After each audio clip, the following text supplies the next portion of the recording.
मैं हूं आपका मेज़बान मोहतशिम एहतिशाम। आज हमारी गुफ्तगू का मौजू रहेगा बच्चों पर तशद्दुद और उनसे मजदूरी करवाने। आज हमारे साथ हमारे मेहमान खुसूसी हैं एडवोकेट अंजुम महमूद साहब। दुनिया भर में मासूम बच्चे जिनके हाथों में उम्र के मोड़ के हिसाब से स्कूल का बैग होना था, आज के जदीद दौर में मुख्तलिफ मुकामात पर मजदूरी करते हुए नज़र आते हैं। कई बच्चे तशद्दुद का शिकार होकर बेराह रवी का शिकार हो जाते हैं।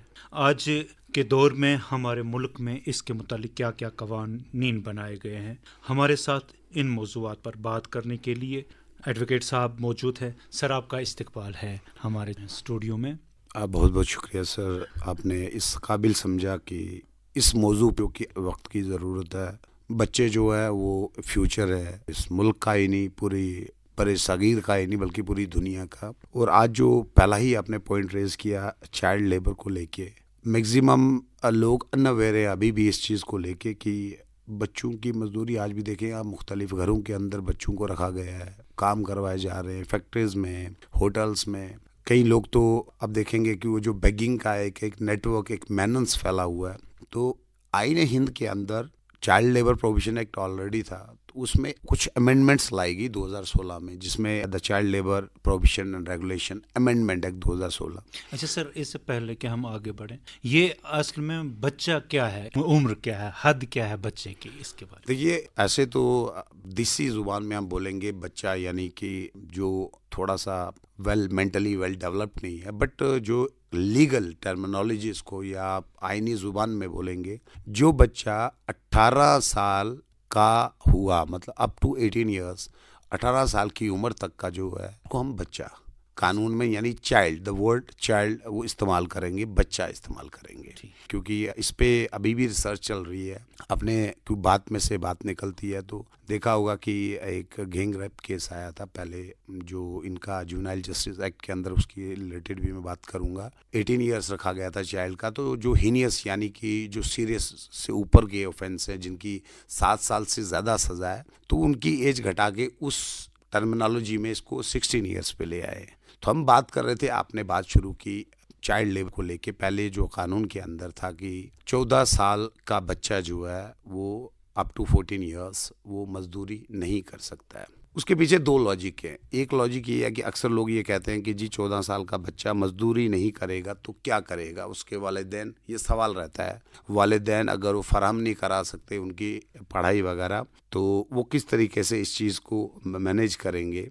तो मैं पहले एक खूबसूरत कानून की बात यहाँ करूँगा, जिसको इंग्लिश में कहा जाता है कि the right of children to free and compulsory education, RTE act 2009 में ये आया था, जिसमें 14 साल तक के बच्चे को कंपल्सरी एजुकेशन, जिसको हम एलिमेंट्री एजुकेशन भी बोलते हैं, वो फराहम कराना, जिसकी जितने भी अखराजात हैं वो गवर्नमेंट अपने सर लेती है। और ये हर वालिदैन पे ये फ़र्ज़ बनता है। और अब तो पोशान मुख्तलिफ स्कीमें आ गई हैं, और आपको मिड डे मील वगैरह, मतलब हर चीज़ जो इन नीड कहते हैं हम बच्चे के लिए है, वो फर्म है। अब इस चीज़ को देखते हुए एक इसमें अमेंडमेंट 2016 में आ जाती है कि 14 साल तक के बच्चे को तो स्ट्रिक्टली मैंडेटरली, जिसको हम बोलते हैं कि लाजमन तौर पर आप लेबर पे नहीं लगा सकते। हालात कुछ ऐसे रहते हैं, 14 से 18 साल का बच्चा कुछ एक्सटेंट तक लेबर कर सकता है, मजदूरी कर सकता है, लेकिन वहाँ पे भी एक वर्ड यूज़ किया गया है हैज़र्डस। यानी कि किसी भी तरीके से अगर उसकी बॉडी पे इम्पैक्ट हो रहा है, वो किसी वल्नरेबिलिटी आ रही है, बीमारी का शिकार हो सकता है। जैसे आप फैक्ट्रीज़ में देख लें, वहाँ केमिकल्स, फ्यूम्स, अलग अलग तरीके की जो है वो रिएक्ट कर सकते हैं, और बच्चे की ज़िंदगी को, उसकी सेहत को ख़तरा है, वहाँ स्ट्रिक्टली ये प्रोहिबिटेड है। अच्छा, इसके लिए जो कवानीन बनाए गए हैं, इसके मुतालिक जो अवाम में बेदारी लाने के लिए इस सतह पर भी काम किए जाने हैं, इसके लिए भी कुछ कवानीन बनाए गए हैं। बिल्कुल सर, इसमें भी है कि अब मैंने एक वर्ड यूज़ किया था जुवेनाइल जस्टिस एक्ट। जी, आईन हिंद की अब जब बात करते हैं, तो आईन हिंद के अंदर बहुत ही बच्चों के लिए ना बहुत खूबसूरत, क्योंकि ये बेसिकली रूल्स बीजिंग, दुबई वगैरह में फ्रेम होते हैं, तो हिंदुस्तान जो है ये सिग्नेटरी है वहाँ पे। जी। अब कोई भी मुल्क जब सिग्नेटरी होता है, उसको अपने तरीके से उस कानून को अपनी टर्मिनोलॉजी में इम्प्लीमेंट करना होता है अपनी कंट्री के अंदर। ये सिलसिला सेकेंड वर्ल्ड वार के बाद शुरू होता है, जब बच्चों को सबसे ज़्यादा फेस करना पड़ा तबाही हुई, हर एंगल से वल्नरेबिलिटी बच्चों के ताई आई, तो उनके रूल्स बने। इंडिया ने बीइंग सिग्नेटरी इसको इम्प्लीमेंट करा, जिसमें हमारा अमेंडमेंट होते होते, क्योंकि मैं जिस एक्ट की बात करता हूँ तो मैं फाइनल स्टेज वाली बात ही कर रहा हूँ। आज क्या है, 2015 में एक एक्ट आता है जिसको हम juvenile justice care and protection of children act कहते हैं, जिसके अंदर 2 तरीके के बनाए गए। एक को बोर्ड कहा जाता है, जुवेनाइल जस्टिस बोर्ड, यानी कि बच्चों का कोर्ट, और दूसरा चाइल्ड वेलफेयर कमेटी। ये दोनों अलग हैं, 2 ब्रांचेज हैं इसकी। और जो बोर्ड का काम है कि जो बच्चा इन कन्फ्लिक्ट विद लॉ आता है, यानी कि उसने लॉ ऑफ द लैंड, जो हमारा कानून है, कानून के खिलाफ कोई ऐसी हरकत की है जो उस दफ़ा के अंदर आ गया, वो जो दफ़ात हैं, मुख्तलिफ सेक्शंस हैं, तो उनकी एक इंक्वायरी होती है। इसको भी अलग अलग टर्मिनोलॉजी दी गई है। जो अडल्ट ट्रायल फेस करते हैं रेगुलर कोर्ट्स में, इससे बिल्कुल अलग है। वो बहुत चाइल्ड फ्रेंडली होता है। उसमें जब पुलिस उसको वर्ड अरेस्ट नहीं यूज़ कर सकती है, एप्रीहेंड यूज़ करती है। पुलिस जो है वो यूनिफॉर्म में नहीं होनी चाहिए, टोटली स्ट्रिक्टली यूनिफॉर्म नहीं पहन सकती है। और उसके बाद जब भी बच्चे को एप्रीहेंड किया जाता है, वो प्रिंसिपल मैजिस्ट्रेट या जो बोर्ड मेंबर, क्योंकि मैंने ये काम किया 5 साल, तो पहली मेरी अपॉइंटमेंट थी, उसके सामने प्रोड्यूस करना है, और थाने के अंदर वो कभी नहीं बुला सकते। ये जो हमारे यहाँ के लोग हैं, जो अवाम है, उसको ये जानना बहुत ज़रूरी है ये चीज़ें। और दूसरा, वो इंक्वायरी होती है, यहाँ ट्रायल नहीं होता है, इंक्वायरी होती है चाइल्ड फ्रेंडली। वहाँ काउंसलिंग दी जाती है कि किस तरीके से इन बच्चों को वापस एक नई ज़िंदगी, एक रिहेबिलिटेट किया जाए, कि अगर इनसे गलत कंपनी की वजह से या अनइंटेंशनली कोई क्राइम हो गया, इनको किस तरीके से सुधारा जाए। और अब दूसरी ये इन कन्फ्लिक्ट विद लॉ वाली बात आ गई। अब नेक्स्ट मैंने बात की थी चाइल्ड वेलफेयर कमेटी को लेके। चाइल्ड वेलफेयर कमेटी जो है, in need of care and protection की बात करती है, यानी कि बच्चों की जो ज़रूरतें हैं। जैसे आपने देखा होगा कि अबंडेंट चाइल्ड एक वर्ड आता है मुख्तलिफ, क्योंकि आप मीडिया के इस वक्त जानी मानी हस्ती हैं, आप बेहतर वाकिफ़ हैं कि कई मरतबा आपने देखा होगा कि अस्पतालों में बच्चे फेंक दिए गए हैं। बिल्कुल। और मुख्तलिफ जगहों पे बच्चे फेंक दिए गए हैं। उनको अबंडेंट चाइल्ड लीगल टर्मिनोलॉजी में कहा जाता है। स्ट्रीट चिल्ड्रन आ जाते हैं, आप गलियों में देखें ये बच्चे घूम रहे हैं बेगिंग को लेके, यानी जो आपने बात की थी कि बेगर्स जो बच्चे बन जाते हैं। और ये तकरीबन 16 जो ऐसी टर्म्स दी गई हैं जिनमें ये बच्चे आते हैं, यानी कि उनकी जो ज़रूरियात हैं उनको किस तरीके से पूरा किया जाए। ये कंपनसेट भी करते हैं, कुछ स्कॉलरशिप की स्कीम्स भी हैं। तो इन सब को अगर आपको ऐसा कुछ लगता है, या लगता है कि कोई बच्चा किसी मेनेंस में मुब्तला हो रहा है, या कोई बच्चा उसके ऊपर कोई एक्सप्लॉयटेशन हो रही है, कोई कहीं ट्रैफिकिंग हो रही है, या कहीं पे भी कोई ऐसा एक्ट हो रहा है जो बच्चे के राइट को वायलेट कर रहा है, वहाँ पे आपकी आइडेंटिटी रिवील करने की ज़रूरत नहीं है। एक नंबर दिया गया है 1098। इनफैक्ट ये चाइल्ड लाइन का नंबर है, थ्रू कंट्री है, इंडिया में है, एक कॉल होती है। आपने सिर्फ बच्चे के मुतालिक बोलना है कि फ़लाँ जगह पे फ़लाँ बच्चे के साथ ये एक्सप्लॉयटेशन हो रही है, या चाइल्ड मैरिज प्रोविशन, ये भी बच्चों का आ जाता है। क्योंकि वो भी मैंडेटरी है, उसमें भी आप कॉल कर सकते हो। और जब मैं 5 साल काम करता रहा, हमने बहुत सारी पुंछ के अंदर चाइल्ड मैरिजेस को रोका, और अल्हम्दुलिल्लाह उन बच्चियों ने बड़ा हमें अप्रिशिएट किया बाद में, और अपनी वो तालीम कंप्लीट कर पाई। एक कॉल करनी है 1098 पे, और वहाँ पे आपसे ये नहीं पूछा जाएगा कि आप कौन बोल रहे हैं, आपने बच्चे के मुतालिक बोलना है, और आपका नंबर भी वहाँ नहीं जाएगा। आप किसी भी नंबर से कॉल करते हैं सिर्फ बच्चे के रिलेटेड, और फ़ौरन अगर मान लीजिए ये केस पुंछ का है, तो पुंछ के कंसर्न जो है चाइल्ड वेलफेयर कमेटी के लोग, उनको कॉल आ जाएगी कि इस पे आप सो मोटो अपने आप एक्शन शुरू कर लें। एक्शन शुरू हो जाता है। इससे आप मान लीजिए कि किसी बच्ची की, आपको पता है कि आईन हिंद के तहत जो 18 साल से छोटी बच्ची नहीं होनी चाहिए, और जो बच्चा है यानी मेल वो 21 ईयर से नीचे नहीं होना चाहिए। एक तो उनका जो फ्यूचर है उसको आप सिक्योर कर सकते हैं, और अल्लाह ताला के आगे भी आप सच्चे अपने आप को साबित कर सकते हैं कि हमने कुछ किया। और दूसरा, जहां आपको लग रहा है कि मुख्तलिफ घरों में 18 साल से छोटा बच्चा है, या 14 साल से खसूसी अगर आप बात करोगे, वो बच्चा काम कर रहा है, तो आप रिपोर्ट कर सकते हो। उसमें पेनल्टीज़ बहुत ज़्यादा है। जो बंदा ये रखेगा उसको जो फ़ाइन ही होगा, पहले फ़ाइन की हम बात करेंगे, अप टू 25,000 से शुरुआत होती है, it can go to 1 lakh, more than 1 lakh. वो उसके बाद राइट्स अगर किसी के वायलेट हो रहे हैं, आप उसमें भी कर सकते हैं। अब जो ये अपने ऑफन्स होते हैं, या सिंगल पेरेंट हो गया, या ऑफन हो गया, जिनके एक जो पेरेंट नहीं है या दोनों नहीं है, उनके लिए भी डिफरेंट स्कीम्स इसके अंदर है। सर, ये जो माशरे की बातें की ना हमने कि माशरे में बच्चों के साथ ऐसा हो रहा है, कई बार हमने देखा है कि वालिदैन भी बच्चों का इस्तेसाल करते हैं। जैसे कि वालिदैन इसको अपनी प्रॉपर्टी समझ लेते हैं। एक बच्चा है, उस पर तरह तरह के तशद्दुद किए जाते हैं। मसलन उसके लिए भी कुछ कवानीन बनाए गए हैं कि ऐसा न करें वालिदैन। बिल्कुल।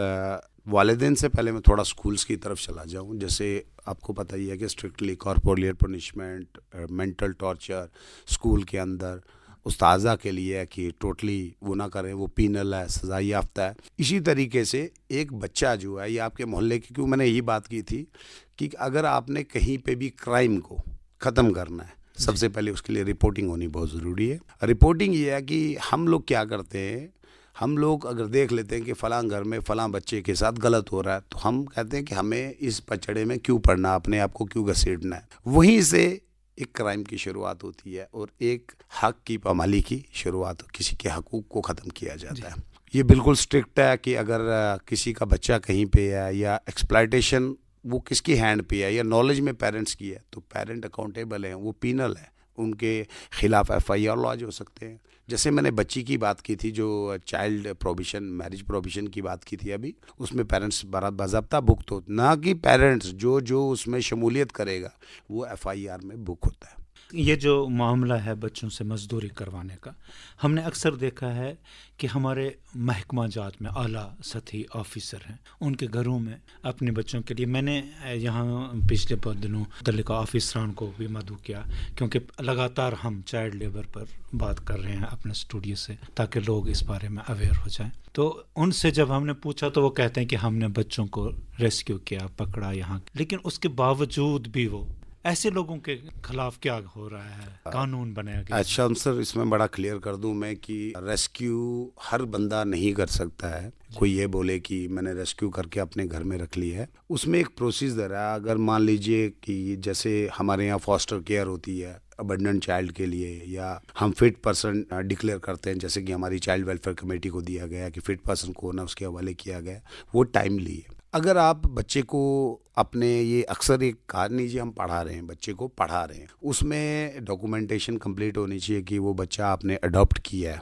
फॉर्म भरा है, वहाँ पे आपके पास राइट है, आपको एक सर्टिफिकेट इशू किया गया कि आप फिट पर्सन हैं। क्योंकि काफ़ी चीज़ें देखनी है कि कानून के अंदर ये है कि अगर आप एक बच्चा अडॉप्ट कर रहे हैं तो वहाँ पे फीमेल का होना बहुत ज़रूरी है। मेल अगर पेरेंट ओनली है तो वो किसी बच्ची को अडॉप्ट नहीं कर सकता। इसी तरीके से ये जो कानून है ये सबके लिए बराबर है कि इक्वालिटी बिफोर लॉ, ये तो हमारे कॉन्स्टिट्यूशन के अंदर भी है, बड़ा क्लियर से है। वो चाहे एक मजदूर हो, चाहे एक टॉप का ऑफिसर भी हो, वो अगर कहीं पे भी राइट को वायलेट करते हुए, या जो कानून के अंदर डिफरेंट सेक्शन है कि आप अपने किसी के बच्चे को अपने घर में काम नहीं करवा सकते हैं below the age of 14 years, या आप कहीं पे, जैसे आपने देखा होगा कि दुकानों पे भी आपने बच्चों को देखा होगा, उसमें भी ड्राइव चली है बहुत सारी, पुंछ के अंदर में भी ड्राइव चली है, चाइल्ड वेलफेयर कमेटी गई है, सोशल वेलफेयर वाले गए, और प्लस ये लेबर डिपार्टमेंट जो है, इन्होंने एक्टिवली पार्टिसिपेट किया है। बहुत सारे बच्चों को उठाया और उनको फाइन किया गया और उनसे बॉन्ड लिया गया बाज़ाब्ता कि आइंदा वो ये क्राइम नहीं करेंगे। तो इसमें कानून बहुत क्लियर है कि आप ना किसी बच्चे को अपने घर में रख सकते हैं विदाउट डॉक्यूमेंटेशन, ना बच्चे से काम करवा सकते हैं, क्योंकि अकाउंटेबल आप है, आप किस चेयर पे हैं दैट हार्डली मैटर्स। वो मसला नहीं आप किसी चेयर पे या मजदूर है, कानून बराबर है, उसमें पेनल्टी बराबर है सबके लिए, फाइन इम्पोज होगा अगर पकड़ा गया कोई भी, इसमें सेटल्ड है, सबके लिए बराबर है। हमने अक्सर देखा है ये जो बच्चे मजदूरी करते हैं, या तो इनके वालिदैन गुर्बत का शिकार होते हैं, बच्चे यतीम हैं, इनका कोई पालनहार नहीं, उनको रखा जाता है काम पर। क्या इनके मुतल्लिक कोई कवानीन हैं हमारे लॉज में? बिल्कुल सर, मैंने जैसे शुरू में ही आपको कहा कि जो एलिमेंट्री एजुकेशन को लेके कि 14 साल का तो टोटली फ्री ऑफ कास्ट है, जिसमें बच्चे की एडमिशन फ्री है, यूनिफॉर्म फ्री है, उसके बाद उसका खाना पीना फ्री है, उसके बाद चाइल्ड वेलफेयर कमेटी भी रिकमेंड करती है, तकरीबन 2000 महाना उसके नाम पे बहुत सारे बच्चों के पहले से चल रहा है, उनके अकाउंट में आ रहा है। सोशल वेलफेयर डिपार्टमेंट में पोषण से लेके मुख्तलिफ स्कीम्स हैं, क्योंकि अगर हम वो डिस्कस करना शुरू हो जाए तो बहुत सारे दिन लग जाएंगे हमें। जी, जी, जी। मतलब कैसे चच्चा से लेके बच्चा तक, हम एक मुहावरा है, एक कहावत है कि एवरी नीड, जो हर रिक्विजिट नीड है, जो ज़रूरत है, वो इस वक्त महकमा सोशल वेलफेयर प्रोवाइड कर रहा है। अब ये रही बात कि अभी भी जैसे आपने कहा कि ऑफन चाइल्ड हैं जिनके पेरेंट्स जिंदा नहीं है, उनके लिए तो अलग से स्कीम्स है, डिफरेंट स्कीम है, बहुत सारी स्कीम है। अब हम लोग मार कहाँ खा रहे हैं, हमारे अवेयरनेस की बहुत बड़ी कमी है। और मैंने आपको शुक्रिया इसलिए अदा किया था शुरू में आते वक्त कि इस टॉपिक पे बोलना मुझे बहुत पसंद है। जब मैं इस डिपार्टमेंट के अंदर रहा तो हमने, हालांकि मैं जुवेनाइल जस्टिस बोर्ड में था, लेकिन जब मुझे चाइल्ड वेलफेयर कमेटी वालों ने तब बुलाया, हम मुख्तलिफ जगह गए, मंडी में गए, मतलब कोशिश की हर जगह पे इस टॉपिक पे बात की जाए, क्योंकि बच्चा ही सब कुछ है। हमने तो अपनी ज़िंदगी जी ली है, हमने बच्चे को देखना है, अपने मुल्क की तरक्की अगर देखनी है, उसको एडुकेट कैसे करना है। हम डिफरेंट बातें करते हैं कि बच्चों को हम इसमें इन्वॉल्व कर देंगे, अब कि इस मेहनत से, इस गंदगी से वो बच जाएगा। बेहतर यही है उससे कि उसको जो हर चीज़ आपके डोर स्टेप पे मिल रही है कि अवेयर किया जाए। और पेरेंट्स से भी मेरी जो बाशऊर आवाम है, क्योंकि आवाम आज सारी बाशऊर है, पर्टिकुलर हम किसी के लिए लफ्ज़ नहीं।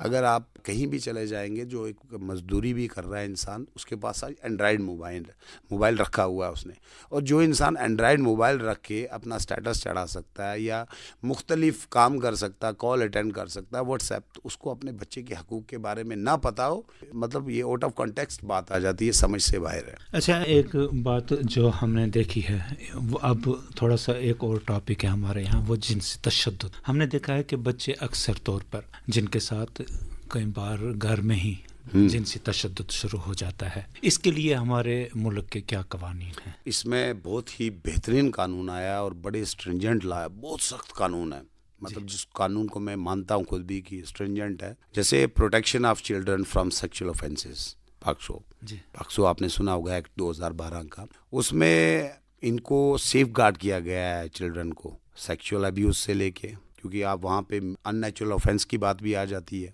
होता है बच्चों के साथ, बिल्कुल फेस हो रहा है, सेक्सुअल एक्सप्लॉयटेशन अगर हो रही है उसमें भी। और तीसरा पोर्नोग्राफी को लेके भी इसमें स्ट्रिंजेंट ला है कि आप बच्चे की उसकी मर्जी के बिना पिक तक नहीं चढ़ा सकते हो, एक सिंपल सी पिक फेसबुक पे, लेकिन ये हो रहा था। अगर वो वहाँ पे रेजिस्ट करता है, बच्चा इनकार करता है, और ये इसमें तो बेल भी नहीं है, ये अगर माइनर है तो उसमें और सख्त सज़ा है, थोड़ा सा एडोलेसेंट की तरफ जा रहा है तो ज़्यादा सख्त सज़ा है। और इसी पक्षों की बात कर रहा हूँ मैं कि ये तो 16 ईयर आ जाता है उसकी एज, इसमें सख्त कानून है। इसमें यह है कि बच्चे को किसी तरीके से भी एक्सप्लॉयटेशन हो। अब ये मैं एक्ट खोल के पढ़ना शुरू कर दूँ तो बहुत बड़ा एक्ट है, मतलब एक बच्ची है कहीं पे ख़ास तौर से, उसको एक टच करना भी जो है ना, जिसको हम बैड टच कहते हैं, बैड टच, उसमें भी आदमी बुक हो सकता है, इंडाइसिस पे भी बुक हो सकता है। अच्छा, मसलन ये जो इस्तेहसाल है ये बच्चों के साथ तशद्दुद, इसमें क्या क्या चीज़ें आती, ये गलत तरीके से जो हमारे यहाँ टच किए जाते हैं, कई बार हम बच्चों के गाल पकड़ कर उनको दबाना, क्या ये सारी चीज़ें इसमें आ रही हैं? देखिए शाम साहब, हर चीज़, क्योंकि टच को भी 2 पार्ट्स में डिफाइन किया गया है, गुड टच और बैड टच। इंटेंशन एक ऐसी चीज़ है जो, क्योंकि कानून 2 बात करता है, एक मेंस रिया वर्ड आ गया, यानी आपकी इंटेंशन क्या है, और एक्टस रिया दूसरा आपका एक्ट क्या है। आप इंटेंशन, और इसमें मैं सब आपके ज़रिए पूरी आवाम को ये बोलूँगा कि बच्चों को बचपन में ही इन चीज़ों से मत दूर रखो, इनको समझाओ कि बच्चा, जैसे हर कोई आके आपके बच्चे को पैम्पर बनाना चाहता है, वो किस करता है जी, वो गैर शरई भी गैर कानूनी भी है। टच किसी भी तरीके का टच जो है वो बैड टच है। इसके लिए भी अगर बच्चा रेजिस्ट कर रहा है किसी चीज़ पे और वो कंप्लेंट कर देगा, ही विल बी बुक। अच्छा, कई बार ऐसा होता है कि बच्चे वालिदैन के साथ शिकायत भी कर देते हैं, वो इन बातों को छुपा देते हैं, इन लोगों को क्या कहना चाहेंगे? सर, ये टैबू बने हुए हैं हमारे यहाँ बहुत ज़्यादा। 2 तरीके के वालिदैन जो है ना, इस वक्त 2 तरीके के मेंसेस को बढ़ावा दे रहे हैं ये काम करके। एक, अगर उनकी इल्मियत में ये आता है, इल्म में ये आता है कि आपका बच्चा फलां मेनेंस में, मान लीजिए चर्स पी रहा है या ऐसा कोई नशा कर रहा है, तो वो ये समझते हैं कि अगर हमारी बात ये बाहर निकल गई तो हमारे ख़ानदान की बदनामी होगी। उसमें भी वो छुपाते छुपाते बच्चे की ज़िंदगी के साथ खेल के उसकी ज़िंदगी को ख़त्म कर देते हैं। दूसरा, जब भी बच्ची के साथ या बच्चे के साथ अननेचुरल में मैं बात करूँ, बच्ची के साथ ऐसा होता है, एक्सप्लॉयटेशन होती है, किसी भी किस्म की सेक्सुअल एक्सप्लॉयटेशन होती है, वो भी पेरेंट्स जब छुपा देते हैं, उससे ये है कि बच्चा तो उसके साथ तो एक जहनी मेंटल एगोनी जिसको हम बोलते हैं वो शुरू हो गई है। वो डिप्रेशन का अब शिकार होना शुरू हो जाएगा, उसकी ज़िंदगी तबाह, क्योंकि उसको ये लगेगा कि मैंने पहले भी शिकायत की, उसके साथ फिर गलत होगा, वो डिस्कस करेगा सोसाइटी में, तो उससे क्राइम बढ़ेगा और जो बच्चे हैं वो खतरे का शिकार होंगे। इसलिए मैं इन सब को, जितने भी वालिदैन हैं, क्योंकि मैं भी एक वालिद हूँ एक बच्ची का और अपने बच्चे का, और बच्चे तो कहते हैं कि मन के सच्चे और सबके बराबर हैं, कि आपके बच्चे अगर आपको कुछ बोल के भी नहीं बल्कि उनको समझ नहीं, ये जनरेशन गैप कंसेप्ट जो है ना ये ख़त्म किया जाए। बच्चों के साथ दोस्ताना ताल्लुकात रखें कि वो आपको खुल के हर बात बाहर की बता पाए कि उनके साथ आप बीती क्या हुई है। इसी से हम क्राइम को भी ख़त्म कर सकते हैं और क्रिमिनल्स को भी ख़त्म कर सकते हैं और बच्चों को भी सेफ गार्ड कर सकते हैं। कुछ पैगाम जो आप लोगों को देना चाहें? मैं यही आपकी वसादत से एक ही पैगाम दूंगा कि किसी भी क्राइम को ख़त्म करने के लिए रिपोर्टिंग मस्ट है। रिपोर्टिंग यानी वो वाली रिपोर्टिंग नहीं बोल रहा हूँ कि आप मोबाइल लेके या रिकॉर्डिंग करके तभी वो रिपोर्टिंग कहेंगे। जिस तरीके से मैंने 1098 की बात की है, एक नंबर है। अगर आपको कहीं भी किसी तरीके से बच्चे के हक का लग रहा है कि उसके हक के साथ खिलवाड़ हो रहा है, तो खुदारा इस नंबर पे 1098 पे आप कॉल करें। आपकी आइडेंटिटी, आपकी पहचान को बिल्कुल सामने, आपसे पूछा ही नहीं जाएगा आप कौन है। आपकी एक कॉल जो है वो उस बच्चे की ज़िंदगी बचा सकती है। तो सामीन कराम, आपने देखा जो कवानीन हमारे मुल्क ने हमारे बच्चों के बेहतर मुस्तकबिल के लिए बनाए हैं। आपकी भी जिम्मेदारी है और हमारी भी जिम्मेदारी है कि हम देखें माशरे में अगर किसी बच्चे के साथ ज्यादती हो रही है तो हम उसके खिलाफ अगर खुलकर आवाज़ नहीं उठा सकते हैं तो खामोशी से जो नंबर आपके सामने बताया गया उस पर कॉल करके बच्चों की ज़िंदगी को सेव करें और माशरे में इंसानियत को बेदार करें। आपको आज की हमारी गुफ्तगू पसंद आई होगी और बहुत सारी आपको मालूमात भी बड़ी होगी। इस उम्मीद के साथ हमें इजाज़त दीजिए, अगले प्रोग्राम में फिर मिलेंगे। खुदा हाफिज़।